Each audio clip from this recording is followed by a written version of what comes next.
Welcome back everyone. स्वागत है आप सभी का एक बार फिर से रोशन शाह स्टडी पॉइंट पर। तो आज हम डिस्कस करने वाले हैं क्लास 11th वाले बच्चों के लिए फिजिकल एजुकेशन के ऐसे टॉप 25 क्वेश्चन जो सीबीएसई कहीं ना कहीं मिड टर्म के एग्जाम में पिछले 2-3 सालों से रिपीट कर रहा है। तो जितने भी बच्चे इस बार मिड टर्म में फिजिकल एजुकेशन का एग्जाम देने वाले हैं, उन सभी बच्चों के लिए आज की ये वीडियो बहुत ही ज्यादा हेल्पफुल होने वाली है, क्योंकि आज हम रिपीटेड क्वेश्चंस को जानेंगे और हम ये भी जानेंगे कि एग्जामिनर हमसे एग्जाम में किस तरीके से क्वेश्चन पूछता है और किस तरीके से वो एक ही क्वेश्चन को डिफरेंट तरीके से, अलग-अलग तरीकों से 2-3 बार हमसे वही चीज पूछता है। तो हम उसके ऊपर भी थोड़ी सी आज बात करने वाले हैं।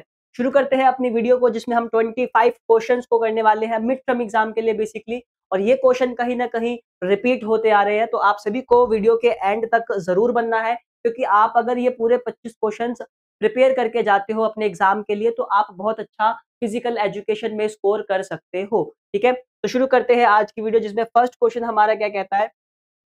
फर्स्ट क्वेश्चन के साथ शुरू करते हैं, जिसमें हमारा पहला क्वेश्चन कहता है कि शारीरिक शिक्षा से आप क्या समझते हैं, यानी कि फिजिकल एजुकेशन से। ठीक है, हमसे पूछा गया है कि फिजिकल एजुकेशन से आप क्या समझते हैं। ठीक है, देखो ये 1 मार्क्स में भी आ सकता है, 2-3 नंबर 2 मार्क्स में भी आ सकता है। बहुत छोटा क्वेश्चन है, आपको ध्यान देना है कि जब भी आपसे फिजिकल एजुकेशन की बात करें, ठीक है, तो मतलब आपको ध्यान देना है कि ये हमारी एजुकेशन का, हमारी शिक्षा का एक ऐसा पार्ट है, एक ऐसा हिस्सा है जो क्या करता है, किसी भी व्यक्ति को, यानी कि किसी भी व्यक्ति को स्वस्थ बनाने में, ठीक है, और उसके हर एक फील्ड में, चाहे वो उसका खेल का फील्ड हो, एथलीट हो, किसी टूर्नामेंट में हो, मनोरंजन का हो, ठीक है, या फिर शरीर से संबंधित कोई क्रिया हो, तो उन सारी चीजों से रिलेटेड जो शिक्षाएं होती है उसको हम शारीरिक शिक्षा में ऐड करते हैं, फिजिकल एजुकेशन में हम उसको ऐड करते हैं। ठीक है, ये क्या करता है, किसी भी व्यक्ति को हर फन मौला बनाने के लिए, यानी कि आप बोल सकते हो किसी भी व्यक्ति को बिंदास बनाने के लिए बहुत जरूरी होता है। ठीक है, तो आपको ध्यान देना है इसके अंदर, शारीरिक शिक्षा के अंदर हम क्या-क्या ध्यान देते हैं। तो हम स्वास्थ्य हो गया, खेल,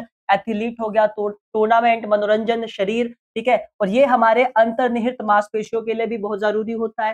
ठीक है, हम अगर कोई स्पोर्ट्स पर्सन है, तो किसी उसके लिए जो अंतर्निहित क्रियाएं हैं, सपोज उसकी मसल्स से रिलेटेड कोई वर्क हो गया, ठीक है ना, उसके बॉडी का कोई पार्ट हो गया, दिमाग हो गया, उसकी आत्मा से संबंधित होता है, तो हम कह सकते हैं कि सर फिजिकल एजुकेशन हमारी एजुकेशन का एक ऐसा पार्ट है जिसके अंदर हम किसी व्यक्ति को, मतलब कि किसी व्यक्ति के अंतर्गत उसकी खेल से संबंधित क्रियाओं को जानते हैं, उसकी अंतर्निहित क्रियाओं को जानते हैं। तो आप इस तरीके से फिजिकल एजुकेशन के डेफिनेशन को एग्जाम में लिख सकते हो। 2 मार्क्स में पूछेगा, 1 मार्क्स में पूछेगा, मुझे उम्मीद है आप बहुत इजीली इसका आंसर कर दोगे। ठीक है, चलिए आगे बढ़ते हैं सेकंड क्वेश्चन की तरफ। हमसे पूछा गया है कि शारीरिक शिक्षा का उद्देश्य क्या है। अगर सर आपसे एम की बात की जाए, ठीक है, अगर एग्जामिनर आपसे कहता है कि भाई शारीरिक शिक्षा का क्या उद्देश्य है, या फिर वो उद्देश्य की जगह दूसरा वर्ड लाभ यूज कर सकता है। ठीक है, वो ये कह सकता है कि भाई शारीरिक शिक्षा का क्या लाभ है और क्या उद्देश्य है। दोनों चीजें एक ही है। अगर लाभ पूछे या उद्देश्य पूछे तो आपको क्या देना है आंसर, तो आप ध्यान दोगे सर शारीरिक शिक्षा सुविधाएं सुविधाएं और व्यक्ति समूहों के लिए उन गतिविधियों में भाग लेने, ठीक है, लेने के लिए पर्याप्त है जो शारीरिक रूप से व्यक्ति को स्वस्थ, मानसिक रूप से स्वस्थ बनाता है। ठीक है, यानी कि आप कहोगे सर फिजिकल एजुकेशन इसलिए जरूरी है क्योंकि फिजिकल एजुकेशन से हम क्या करते हैं, किसी भी व्यक्ति को, किसी भी खिलाड़ी को, है ना, फिजिकली, मेंटली, ठीक है ना, इन सारे तौर पर हम उसको स्वास्थ्य बनाते हैं। ठीक है, यार मतलब कि इन सब में उसको हेल्थ के लिए, ठीक है, उसको आप कह सकते हो कि भाई उसके शारीरिक विकास के लिए, मानसिक विकास के लिए हमारा फिजिकल एजुकेशन का होना, फिजिकल एजुकेशन के बारे में पता होना बहुत ही ज्यादा जरूरी हो जाता है। तो आप इसको भी बहुत अच्छे तरीके से कर सकते हो। अगर देखो लाभ को वो 4 मार्क्स में पूछता है, तो आप पॉइंट वाइज आंसर कर सकते हो। ठीक है, जैसे कि उसने पूछा कि भाई शारीरिक शिक्षा का क्या उद्देश्य है और दे दिया 4 मार्क्स के लिए। ठीक है, तो आप इसको ना पॉइंट वाइज कर सकते हो, जैसे कि ये हमारे मानसिक विकास के लिए सहायक होता है। सेकंड पॉइंट में आप कहोगे सर ये हमारे स्वास्थ्य के लिए, हाँ, स्वास्थ्य के लिए बहुत जरूरी होता है। ठीक है, हमारी बौद्धिक अक्षमता को विकसित करने के लिए बहुत ज्यादा हेल्पफुल होता है। तो सर आप इस तरीके से इसको ना पॉइंट वाइज आंसर कर सकते हैं। ठीक है, चलिए आगे बढ़ते हैं। अगला है हमारा शारीरिक शिक्षा पढ़ने के पश्चात। हमसे पूछा गया है कि भाई शारीरिक शिक्षा पढ़ने के पश्चात हम कौन से करियर को अपना सकते हैं। अगर आप फिजिकल एजुकेशन पढ़ रहे हो, ठीक है, तो अगर आपका फिजिकल एजुकेशन में इंटरेस्ट है, तो भाई आप कौन से, मतलब फ्यूचर में आप कौन कौन से शिक्षा विकल्प को अपना सकते हो, आप कैसे इसमें अपना करियर बना सकते हैं, हमसे ये बात यहाँ पर पूछी जा रही है। ठीक है, हमसे ये बात यहाँ पर पूछी जा रही है। तो आप क्या कर सकते हो सर, अगर ये क्वेश्चन आपका आता है 5 मार्क्स में आता है या 3 4 जितने भी नंबर में आए, एग्जामिनर के ऊपर डिपेंड करता है कि कितने भी दे। तो आप इसको ना पॉइंट वाइज भी लिख सकते हो और अदरवाइज अगर ये ज्यादा बड़ा भी है, ठीक है, तो आप इसको एक्सप्लेन कर सकते हो। जैसे कि हम फिजिकल एजुकेशन पढ़ते हैं तो हम भाई प्रशिक्षक बन सकते हैं, आप ट्रेनर बन सकते हो, ठीक है, आप स्पोर्ट्स पर्सन बन सकते हो, लेखक बन सकते हो, रिपोर्टर के तौर पर आप काम कर सकते हैं, खेल वैज्ञानिक बन सकते हैं, न्यायाधीश, मैदान कर्मचारी, योग प्रशिक्षक। तो ये सारे जो है ये करियर विकल्प है अगर आप फिजिकल एजुकेशन को, ठीक है, अगर आप फिजिकल एजुकेशन को पढ़ते हो एज अ करियर, इसको आप बनाते हो तो, ठीक है।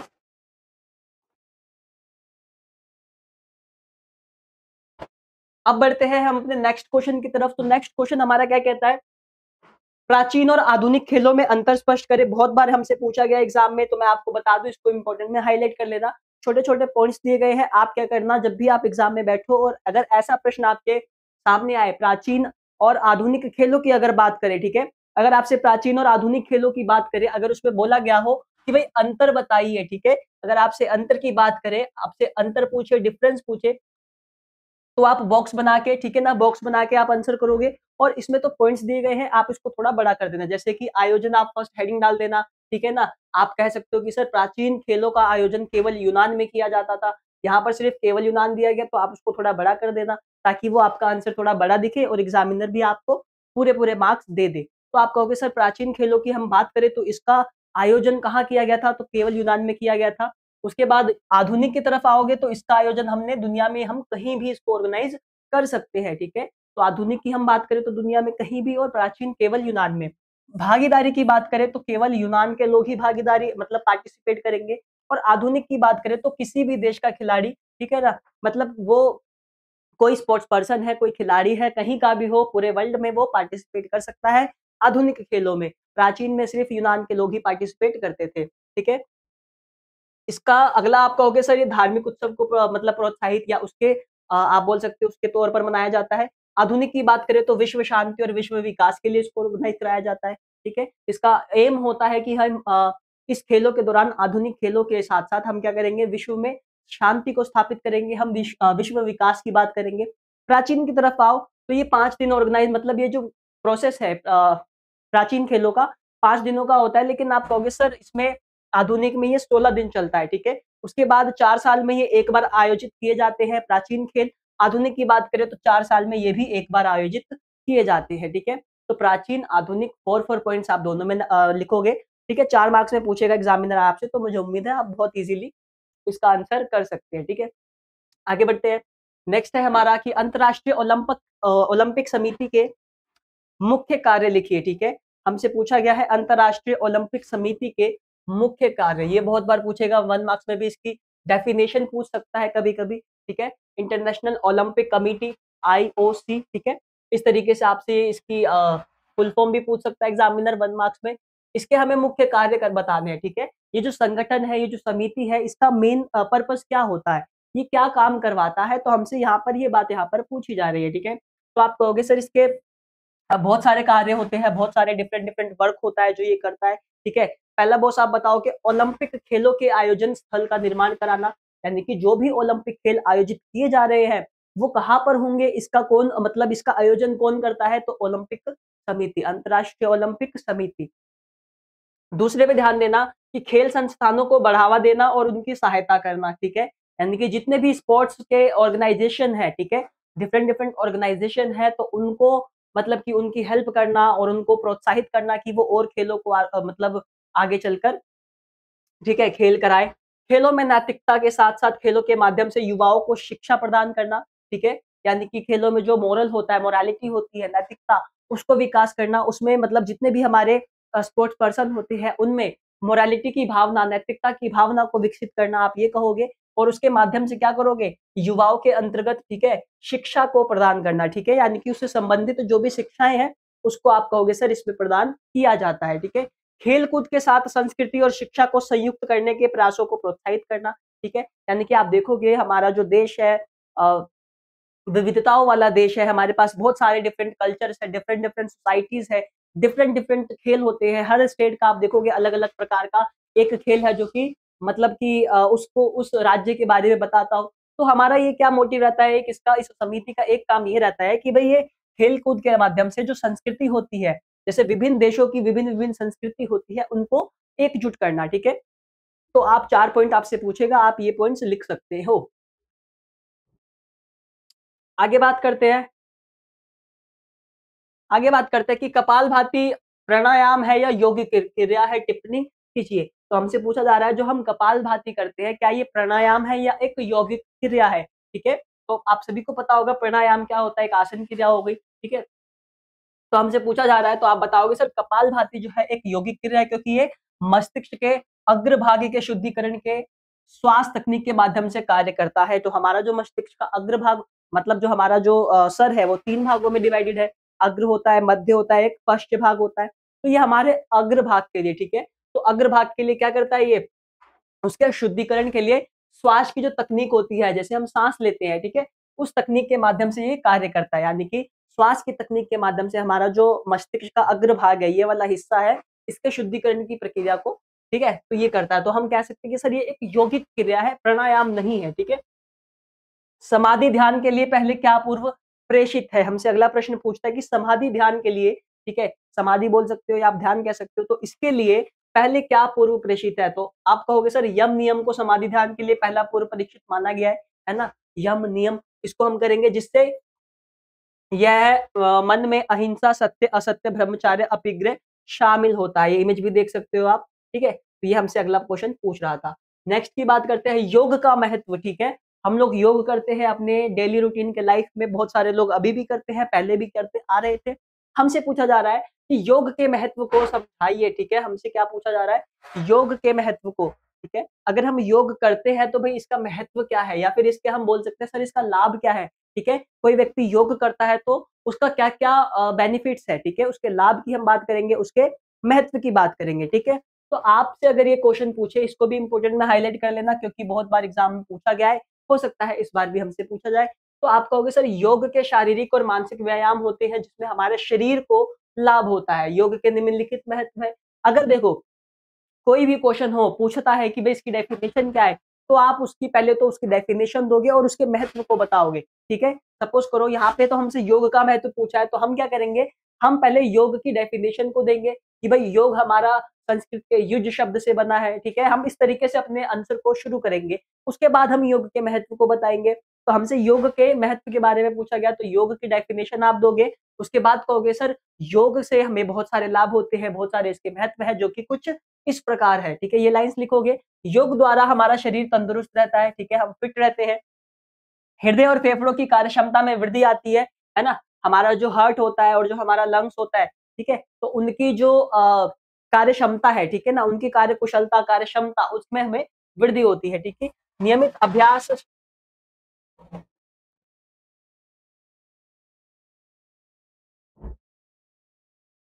नियमित अभ्यास से शरीर रोग मुक्त होता है। हम रेगुलर बेसिस पे अगर रेगुलर बेसिस पे हम योग करेंगे, तो हम क्या हो जाएँगे बिल्कुल तंदुरुस्त रहेंगे और हमें किसी भी प्रकार की कोई भी बीमारी नहीं आएगी, ठीक है? तो योग बहुत ज़रूरी है, आप सभी को करना चाहिए, ठीक है? उसके बाद थकावट को दूर करने में ये सहायक होता है, ठीक है? और शारीरिक आसन में भी हमें सुधार करता है। तो ओवरऑल हम कहें कि सर योग बहुत ज़रूरी है। आप सभी को बॉस अपने डेली रूटीन लाइफ में, ठीक है, अपने दैनिक जीवन क्रिया में योग को ज़रूर करना चाहिए। अगर आप योग करते हैं तो बहुत ही तंदुरुस्त हो जाएँगे, हेल्दी रहेंगे, फिट रहेंगे, ठीक है? और आपको कोई भी किसी भी प्रकार की कोई भी बीमारी नहीं होगी, ठीक है? अभी हम देखते आ रहे हैं कि भई जो अभी दिल्ली के जो हमारा दिल्ली शहर है, इसमें क्या है, जो मोमोज़ आप देखोगे ना, मोमोज़, फ्रेंच फ्राइज़ हो गया, तो इसने हमारे दिल्ली को दीमक की तरह खा चुका है ये, ठीक है? आप देखोगे हर एक गली में मोमोज़ की दुकानें हैं, ठीक है? मोमोज़, फ्रेंच फ्राइज़ हर एक घर में, हर एक गली में आपको कहीं न कहीं दुकानें दिख जाएगी। तो उन सारी चीज़ों से जो है आपको दूर हटना है, उसको आपको बिल्कुल भी नहीं खाना है, ठीक है? क्योंकि ये डेंजरस है।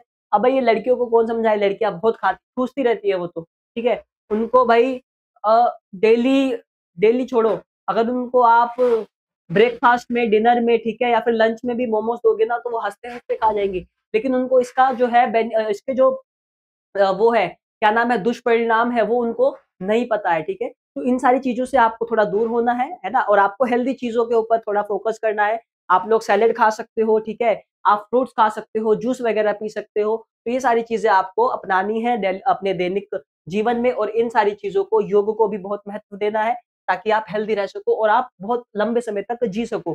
ठीक है, मेरी बात सभी को। अब कुछ बच्चे कमेंट्स में कहेंगे कि सर आप लड़कियों की बेइज्जती करते हो, तो ये बेइज्जती नहीं है, वो लोग ज्यादा खाती है इसलिए मैंने आपको कहा कि आप लड़कियों को थोड़ा इनसे दूर रहना है, मोमोज वगैरह से। आप हफ्ते में 1 दिन खा लो, लेकिन उनको तो डेली चाहिए, लंच में दे दो, ब्रेकफास्ट में दे दो, डिनर में दे दो, उनको हर टाइम मोमोस मोमोस मोमोस ही खाना है। ठीक है, तो आपको इन सारी चीजों से दूर हो जाना है। ठीक है, चलिए आगे बढ़ते हैं अगले क्वेश्चन की तरफ। अगला है हमारा ध्यान का खेल में क्या योगदान है। ठीक है, ठीक है, जो मोटिवेशन है, हमारा जो ध्यान है, उसका हमारा खेल में क्या योगदान है। ठीक है, तो ध्यान का हमारे खेल में क्या योगदान है, ये हमसे पूछा गया है। ठीक है, अब देखो, जब आप एकाग्र रहोगे किसी चीज को करने में, तो आप उस चीज को बहुत बेटर वे में कर लोगे, है ना।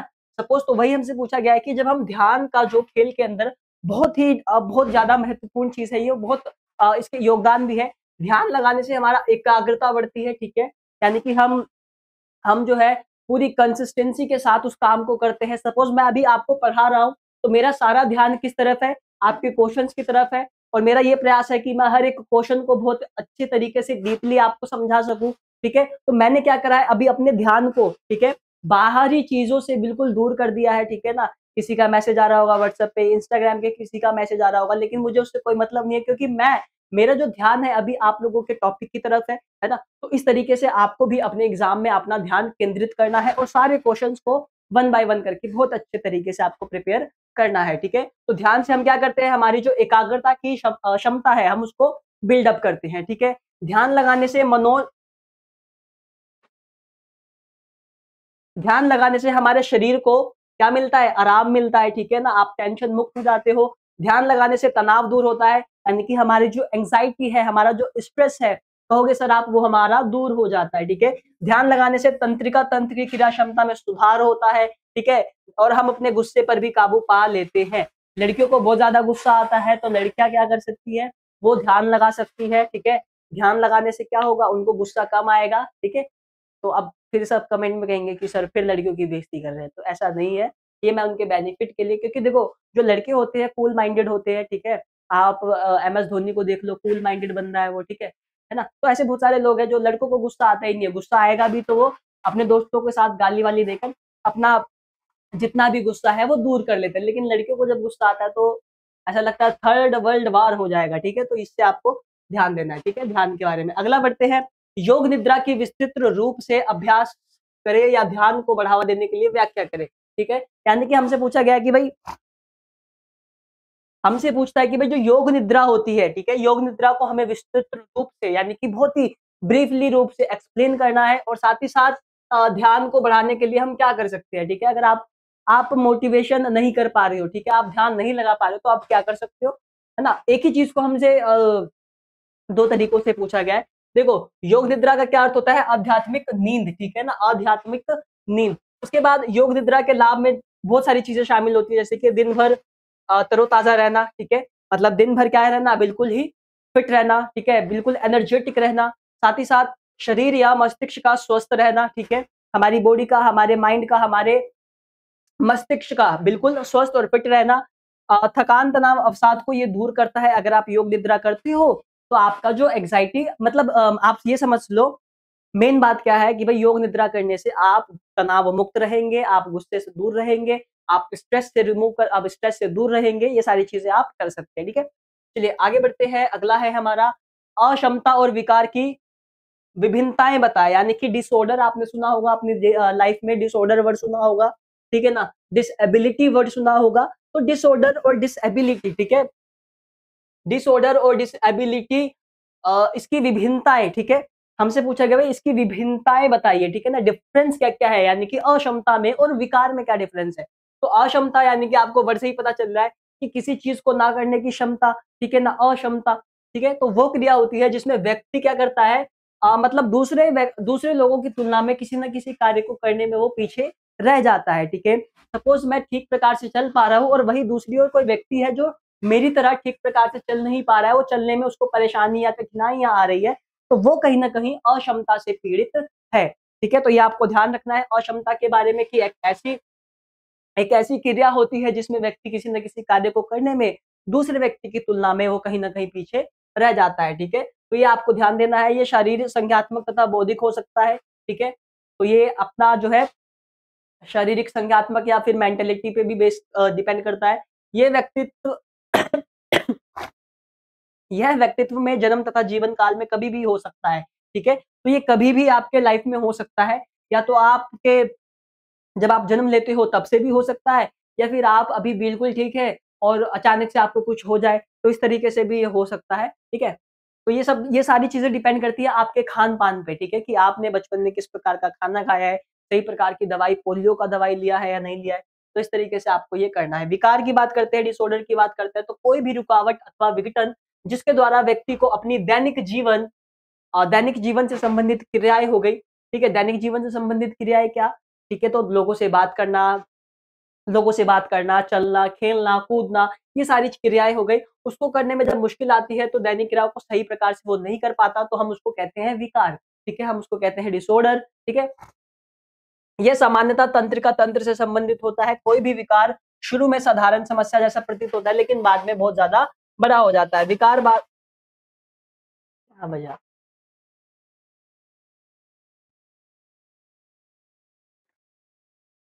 ठीक है? तो विकार बाद में अक्षमता में विकसित हो जाता है, ठीक है? तो ये आपको ध्यान रखना है कि ये जो है अब स्टार्टिंग में नॉर्मल होता है, लेकिन धीरे-धीरे ये क्या होता है, ज़्यादा आप बोल सकते हो हानिकारक हो सकता है, ठीक है? रूपांतरित अब हमसे पूछा गया भाई रूपांतरित शारीरिक शिक्षा के विविध उद्देश्यों को सूचीबद्ध कीजिए, ठीक है?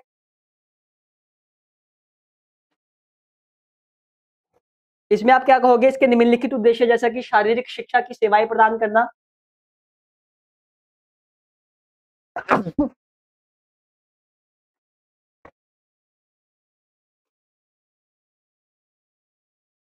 इसमें आप कहोगे सर शारीरिक शिक्षा की सेवाएँ प्रदान करना, गामक कौशल का विकास करना जो कि छोटे बच्चों में होता है, खिलाड़ियों के आत्मविश्वास को विकसित करना, उनका जो आप बोल सकते हो कॉन्फिडेंस है उसको बिल्ड अप करना, ठीक है?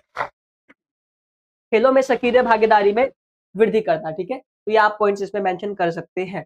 अगला है मानसिक अक्षमता के क्या कारण है बताइए, ठीक है? मानसिक मानसिक अक्षमता के कारण बताइए, ठीक है? देखो, जो मेंटली जो विकार होता है, ठीक है ना? मेंटली डिसेबिलिटी या डिसऑर्डर जिसको आप कह सकते हो, उसके क्या-क्या कारण हैं? किन कारणों से वो ऐसा हो सकता है? तो आप बोलोगे सर पहला पॉइंट है हमारा आनुवांशिक, कभी-कभी ये आपके जेनेटिक्स पे भी डिपेंड करता है। सपोज़ करो कोई बीमारी आपके दादाजी को है, तो वो आपके दादाजी के बाद आपके पिताजी में, फिर आपके पिताजी के बाद आप में, फिर आपका जो बच्चा होगा उसमें आ जाएगी। तो हम बोल सकते हैं कि सर ये आनुवांशिक होता है, ठीक है ना? जेनेटिक्स पे डिपेंड करता है। आनुवांशिकी गड़बड़ी माता-पिता से प्राप्त सामान्य जीन, ठीक है? या फिर अन्य विकारों की श्रुति के कारण होती है।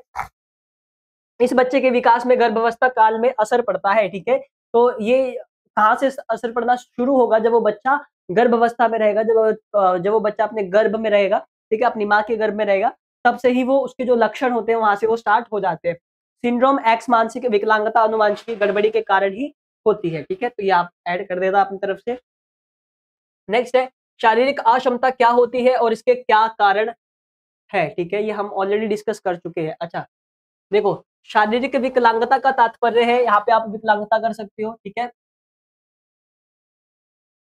तो शारीरिक विकलांगता यानी कि फिजिकल आप बोल सकते हो डिसेबिलिटी, तो व्यक्ति का खड़ा ना हो पाना, किसी ठीक प्रकार से ना चल पाना, ठीक है? किसी वस्तु तक पहुँचने या ले जाने में उसको मुश्किल होना, तो इसके बहुत सारे डिफरेंट हम कह सकते हैं कि सर यहाँ पर इसके बहुत सारे प्रकार हैं, जैसे कि विविध प्रकार के संक्रामक रोग हो सकते हैं, जन्मजात विकृतियाँ हो सकता है वो जन्म से ही ऐसा हो, ठीक है? उसके बाद विकास संबंधी समस्याएँ, दीर्घकालीन बीमारी, शारीरिक शोषण, तो ये सारी चीज़ें हम कह सकते हैं कि सर ये सारी चीज़ें शारीरिक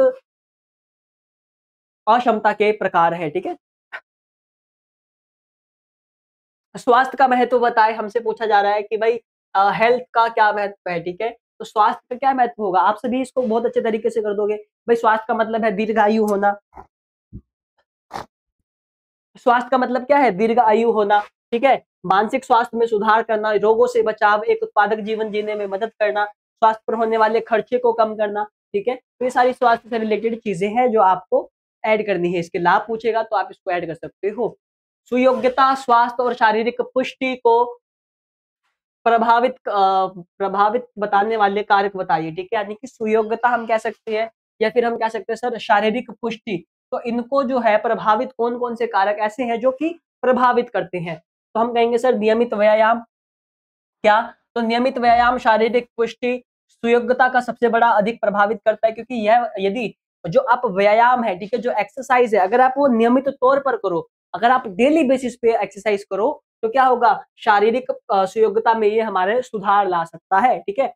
आराम भी बहुत जरूरी है, ठीक है। आपने एक्सरसाइज करा लेकिन आप आराम नहीं कर पा रहे, तो क्या आप फिट रह पाओगे? बिल्कुल नहीं। तो हम फिजिकल एक्सरसाइज के बाद हम क्या करेंगे? आराम करेंगे। तो सर उचित आराम से शारीरिक पुष्टि और सुयोग्यता पर सकारात्मक प्रभाव भी पड़ता है, ठीक है। हेल्थ जो रेस्ट है वो भी बहुत ज्यादा जरूरी हो जाता है, ठीक है।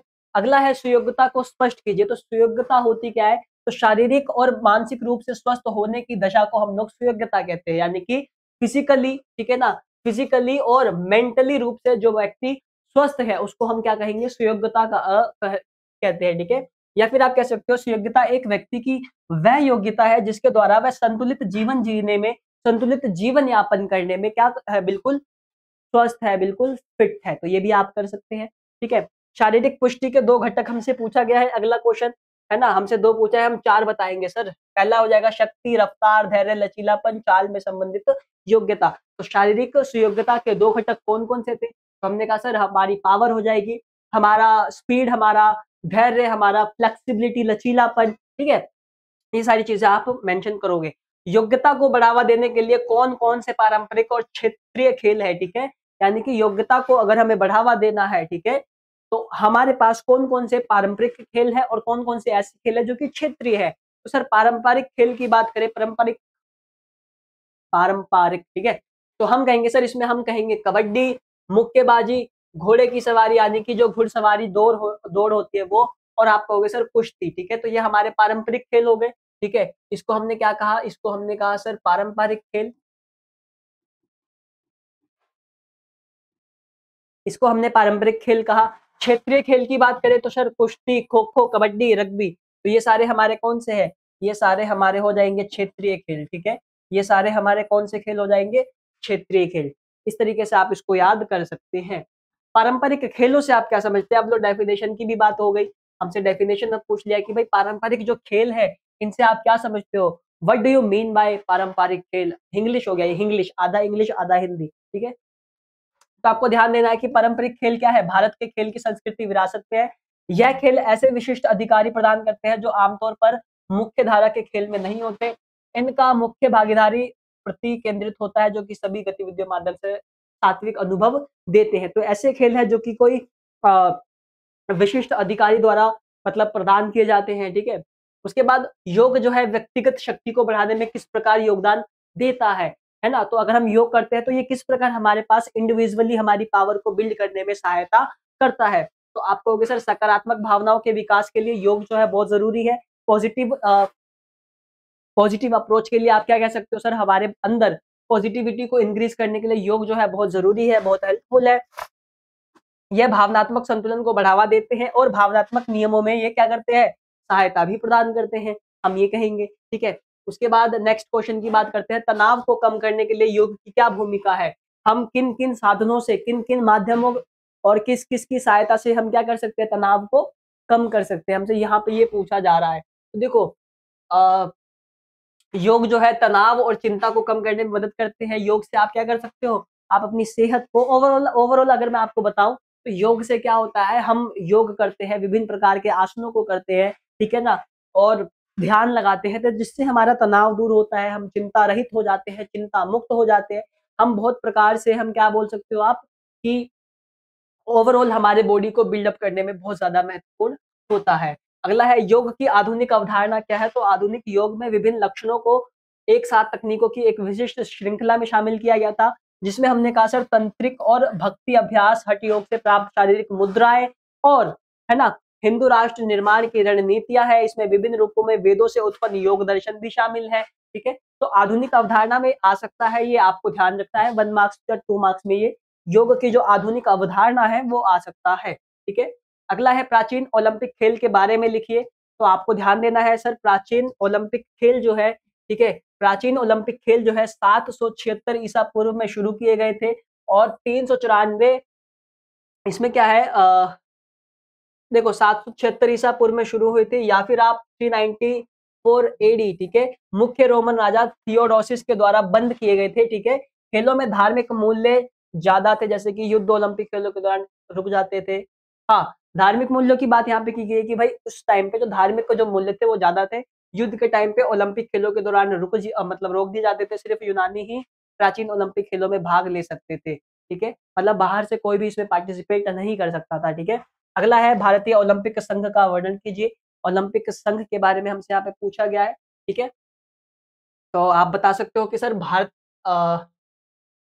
भारतीय ओलंपिक एसोसिएशन की स्थापना 1927 1927 में की गई थी, ठीक है। और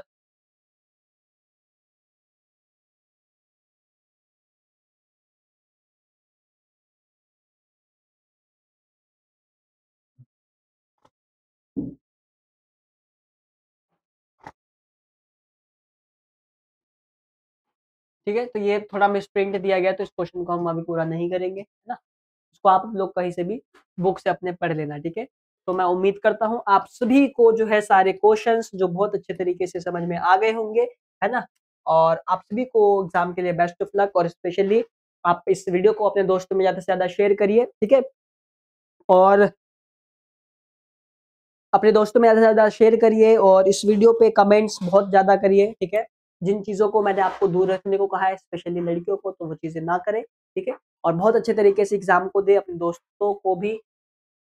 और जो बच्चे फर्स्ट टाइम विजिट कर रहे हैं, चैनल को सब्सक्राइब और बेल आइकन को जरूर प्रेस कर दे, ताकि हमारी आने वाली वीडियोस जो है आप सभी के लिए आप तक बहुत अच्छे तरीके से पहुंच जाए, ठीक है। तो मिलते हैं आप सभी से बहुत जल्द एक नेक्स्ट वीडियो के साथ। तब तक के लिए आप सभी को बेस्ट ऑफ लक और ऑल द बेस्ट।